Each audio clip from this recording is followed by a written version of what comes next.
Hey everybody, John McClellan here, ATX Hot Sauce, atxhotsauce.com. Be sure and subscribe below if you like what you see here.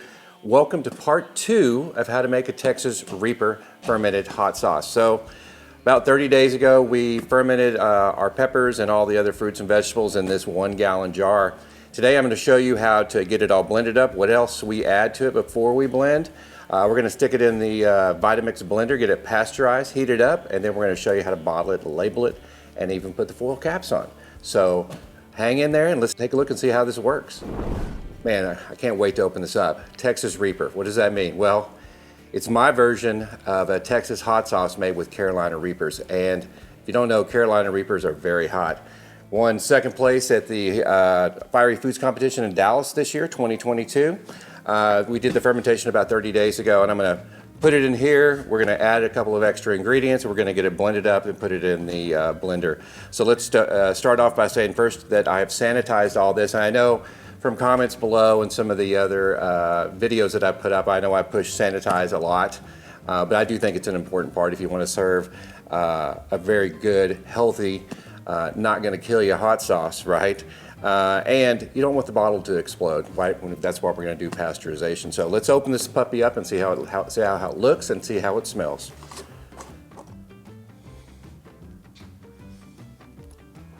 I love the smell of a fresh fermentation. Now this fermentation has been going for about 30 days. You can obviously do it longer if you want. I think it gets a little funkier. Sometimes it develops more flavors if you let it go 30, 60, 90, even 3 or 4 months down the road. But you got to keep a watch on it, make sure there's no mold buildup. This one looks absolutely perfect. There's a little bit of commuse, but you don't need to worry about that. So we're going to take the little weight out of here. These little press plates are fantastic, by the way. Get that off of there. And we're going to get it poured in here. So this could be a little messy, so watch out. Oh, man, that smell. And look at that color. That's from those beets we put in there at the beginning.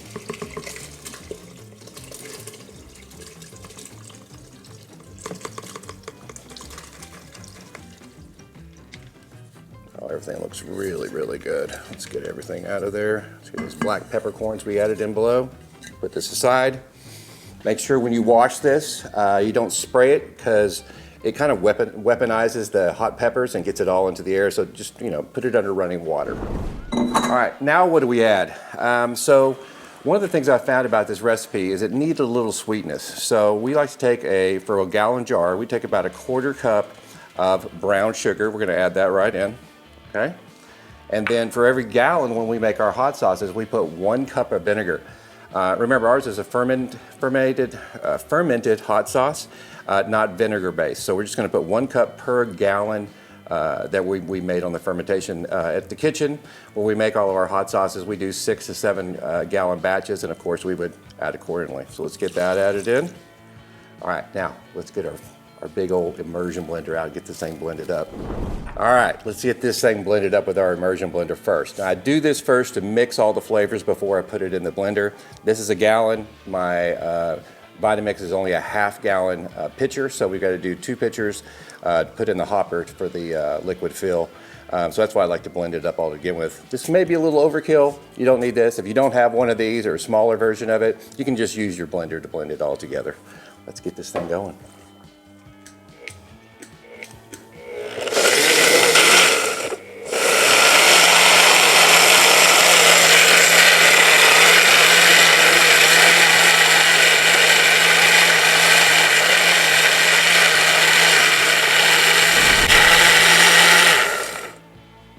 All right, we got it pretty blended now. The last ingredient we're going to put in is xanthan gum. You can get a little separation with the vinegar and the sauce. I just think it makes a little bit more of a subtle, just a better mouthfeel on there and keeps everything from separating. Sometimes it separates, but not too much. Let's get that xanthan gum.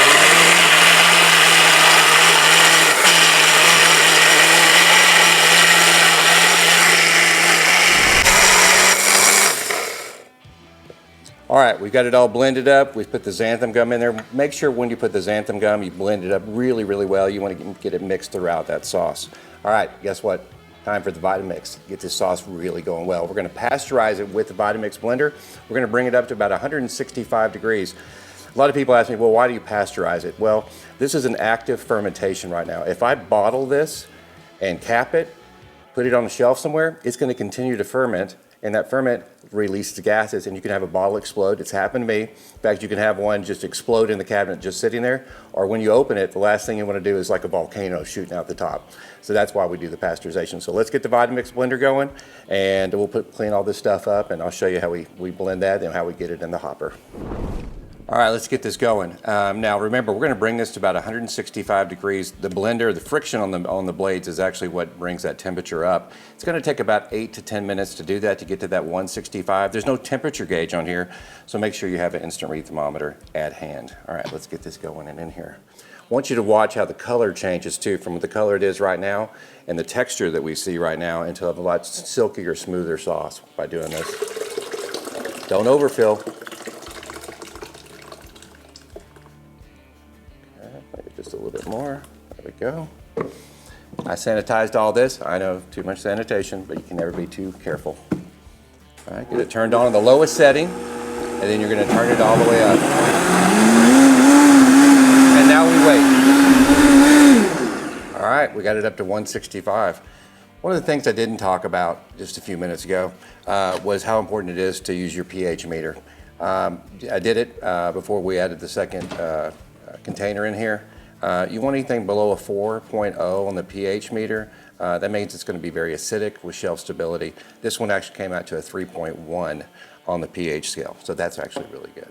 Good shelf stability. So let's get this poured in the hopper. Wow, look at that. Love these blenders. All right.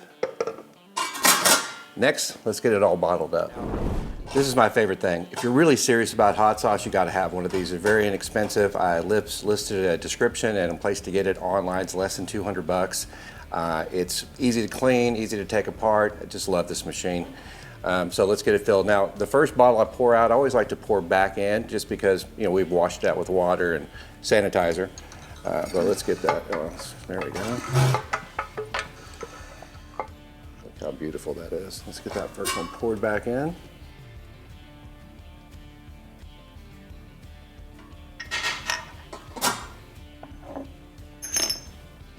Get these peppers filled.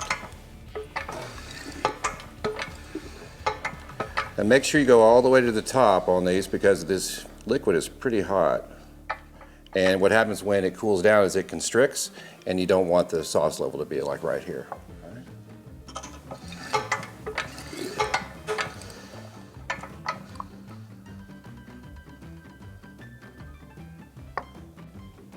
All right, now let's get them capped. A couple things when you're capping. These Woozy tops, they have this little plastic filter or little plastic cap inside there. When you put this on, I always like to put the orifice on first, constrains it a little bit so you don't pour all of it out. Then we're going to put that on top. Now, once you get that on there, you want to flip it upside down in a box. That helps that heat, the hot sauce, adhere to that piece of plastic inside there and create a seal. So you want to leave that for about 10 minutes. So I'll get the rest of these capped up. All right, we got everything all bottled up. Now let me show you how to put the labels on. You know, the easiest way to do it is to get a cloth. This thing to do is lay it down so the bottle doesn't roll around. We get our labels from Avery. Buy them in bulk, they're pretty inexpensive. We actually have a labeling machine that does this at the kitchen, but you can also do it by hand. One of the things you want to do when you're labeling, make sure you get it right on there perfectly. And then take one finger, go around, that way a lot of air bubbles don't pop up. One finger around, that. Take this one, do the same thing.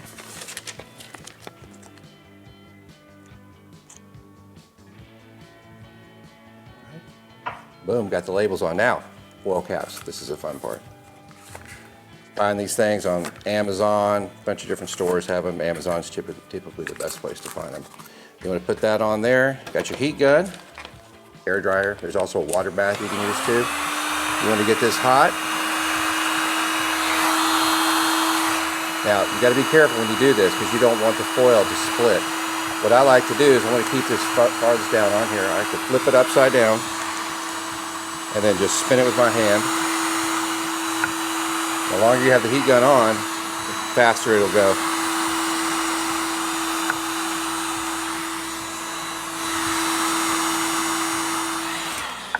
And there we have it. Texas Reaper hot sauce from ATX Hot Sauce. Listen, subscribe below if you want to see some other videos we have. We make all of our sauces. We show you how to make them online. We got some recipes for that to go with. Listen, love our YouTube channel. We just hit 1 million views recently. Love that. Listen, subscribe below. Check out our website, atxhotsauce.com. Check out Texas Reaper.